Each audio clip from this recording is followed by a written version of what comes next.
I think there'd be no big surprise were I to say that Battle Royale games have never quite been my cup of tea. I neither have any inherent love nor hate for them in my cold, shriveled heart. I've played some that can be fun, but I think it varies greatly from game to game. But I'm generally willing to give games at least a chance to sway me over, and for months now I've had my eye on this rather unorthodox and potentially promising game by the name of Scavengers. Now, setting aside the obvious fact in that Scavengers is probably one of the most generic and arguably ill-fitting names one could pick for this game, the gaming equivalent of those off-brand snacks or drinks you'd find at your local supermarket, setting that obvious point aside, let's discuss the actual game. Now, during its launch window, you might have been wondering where you could play this game, as on Steam it was marked as coming soon with no clear release date information readily available at your fingertips. If you were hoping to find further details on another platform like Origin or Epic Game Store, you're out of luck there as well. Nowhere on any of the known PC platforms could you directly play for free, as the developer openly claims in its promotional footage and materials. Instead, the game, for all intents and purposes, was being reserved as a Twitch-only exclusive. In order to get a Steam key, you're required to watch a bare minimum of 30 minutes of a Scavengers livestream, conducted by one of a number of pre-selected, fairly large and notable Twitch streamers. Some might say, well, that's no problem, watching half an hour of a stream isn't that hard, right? Well, there's a couple of other hoops you have to jump through, like setting up a Twitch account if you don't already have one, as well as setting up an account on the developer's website. And let me just say, they have one of the most irritating password setups out there. You need about 20 characters bare minimum to meet their password strength standards, as well as ensure your password includes letters, symbols, and numbers. Tell me off the top of your head, how often do you generate an 18, 19, or 20 character long password for any of your accounts, whether it be gaming related, or for email, or for any other purpose? I'm willing to bet it's a rare person indeed that sets a password that's about 20 characters long. I'm all for enforcing reasonable security precautions, but past a certain point it can get a bit ridiculous. I see people oftentimes howl at the moon over the Epic Game Store having the audacity to sign developers to limited time exclusivity deals, while at the same time staying completely silent when it doesn't fit their personal narrative. Like how every console publisher on the planet has been buying out and contracting developers for exclusivity deals since time immemorial. Or like now, where a Steam developer signs a limited time exclusivity deal with Twitch to make it so it's impossible for anyone else to get access to a game like Scavengers without using Twitch's platform. I said was earlier because as I'm currently in the process of putting this video together, the game is finally available to the public on Steam. Apparently it was only exclusive to Twitch for its opening launch window, which isn't an enormous period of time, but still it's gatekeeping plain and simple. If you want to criticize Epic Games for offering and incentivizing exclusivity deals, that's fair, no shame in that. But then you have to own up to the fact that other people like Twitch are doing the same bloody thing too. And if you're going to criticize Epic, you've got to criticize Twitch too, because otherwise you're nothing more than a shallow hypocrite who doesn't actually care about the issue and just wants to use it as an opportunity to score some cheap points. Right is right, wrong is wrong, and this is wrong. And for all those that say, well, Twitch is a free platform, no. If Twitch was completely free, it wouldn't exist. Two of the top rules in any economics or business class. Number one, sometimes you have to spend money to make money, and number two, you invest your money where you think you can make it grow. By having exclusive games only available to registered Twitch users, Twitch, like Epic, is hoping to build up your loyalty and increase the time you spend on their platform, and thus increase their revenue, by either watching ads or by subscribing to streamers or whatever. Either way, they're banking on the hope that they'll gain more from the exclusivity deal than it'll have costed. So, my takeaway, as you might imagine, is not very favorable either towards the developer from the onset or the publisher. Nevertheless, despite these shady PR tactics, I was very eager to try out the game for myself. So fast forward a dozen or so matches, and here we are. What's the gameplay like? Well, there are two mostly separate components in the core game mode, the PvE, or player versus environment, and the PvP, the player versus player. At the beginning of each match, players pick out their chosen character. There's some passive buff differences, and each character has their own special signature weapon and cooldown ability, but overall there's not an enormous difference between each of them. If you're even somewhat bare minimum levels of decent at playing a Battle Royale game, you'll be fine at pretty much playing any one of the number of the available characters. This isn't a hero shooter game like Overwatch or TF2, so if you're worried you might not be able to contribute towards your team, as well as another player because they took your preferred character, fear not. You'll probably get along just fine regardless. Players pick their characters in turn. The determination of who gets to pick in what order is completely randomized.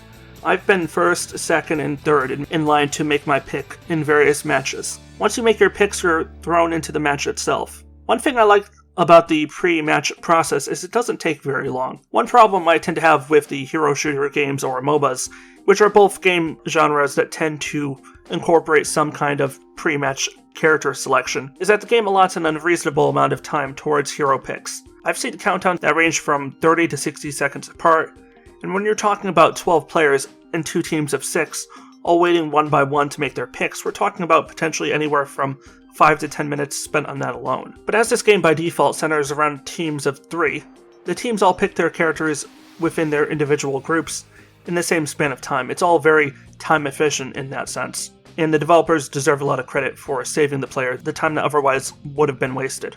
At the start of the match, your team is immediately spawned into a random part of the map. Well, I say immediately, but not really. You end up staring at a black screen for about 30 seconds before anything actually happens, and that's if you're lucky. I've had to wait upwards of 2 to 3 minutes to actually load into a map, at which point the other 2 members of my team are already a couple kilometers ahead of me. At any rate, your first task, just like any other Battle Royale game when you think about it, is to get your hands on some decent weapons, or really any kind of weapon. Even a rusty scrap hammer is preferable to just punching people with your fist. After you arm yourself, your team has to spend nearly the entirety of the match completing a small variety of PvE missions to earn a special kind of currency that acts essentially as points. Whichever team earns the most points wins, and because these points are earned mainly from accomplishing various PvE objectives, as well as to a lesser degree eliminating other players, you end up spending most of your matches without really ever coming face to face with the other enemy teams. I can't be positive of it, but it seems like each team has their own set of objectives separate from the other team's objectives, and the game doesn't make an enormous effort to continually push players closer and closer together for the purposes of combat, at least not quickly enough compared to other games. In my dozen and plus matches so far, I've only had one instance where my team got engaged in combat against another team during a PvE mission. So if you're looking for a true Battle Royale game that rewards high-skill, high-intensity PvP engagements, like Apex, Fortnite, or Warzone, go play those games, because Scavengers as a game has a wildly different mentality. It instead reminds me a bit of Hunt Showdown. Back when it was 2v2, the goal wasn't really to fight other players directly, but rather engage in a continual contest against them, to see which team is faster and more efficient at completing the predetermined PvE objective. The objectives here range from just killing a large group of enemies holding out in a base, to guarding a weird glowing stone as it spits out points for your team as you're being attacked by enemies. In one of my games, I did have one other kind of objective where my team had to guard a uplink station, but I've never come across that particular objective in any of my other games. I'm not sure if it's just an unusual objective, or I just haven't been scouting around in the right part of the map in most of my games. Either way, I was a bit disappointed with the utter lack in variety of these PvE objectives. It's not that these objectives are small in scale, but rather that most of these rely mainly around standing around and idly guarding a stationary objective, or alternatively killing a large group of incredibly dumb and uninteresting AI minions. It just stinks of lack of creativity.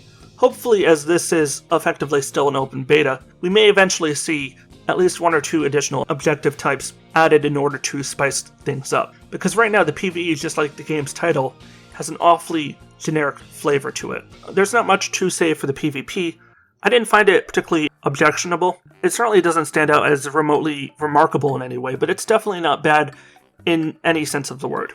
The weapons were a bit hit or miss. I did my best to try out the majority of the available lootable weapons. I may have missed out on 1 or 2 potentially, but I did get to have at least some time using most of the available weapons, and I wasn't very impressed by any of them, except for maybe the semi-auto, which seemed okay.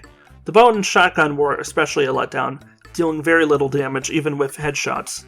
I can't definitively determine whether the game does or doesn't have critical damage as a factor in combat. It appears like it does, but I've observed little to no difference comparing critical damage to normal damage. The only thing critical damage seems effective at is knocking off armor pieces off of armored enemies. Against rank and file fleshy enemies, it seems to have no impact whatsoever, at least none compared to normal direct hits. Also, I've observed little to no difference between shots to the head and bow shots to the chest, the knee, or any other part of the enemy's body. I'm not a god tier esports level pro. I'm very aware of the fact that I'm roughly on par or maybe slightly better than most of the other average players in a battle royale game. My caution and tactical awareness tend to be the positive offsets to my comparatively less impressive mechanical skills. Now, this game does have a leveling system, and with said leveling does come character progression via unlocks and upgrades. And this has left me feeling somewhat worried about the game's long-term future. Not as a closed beta, not as an open beta, but as a full early access game or a final release. By leveling up your account, you unlock new guns, gadgets, even entirely new characters, but you do so primarily by collecting certain resources found in loot boxes, and using them to research whatever it is you're interested in. Once a research project has begun, an on-screen countdown timer will appear.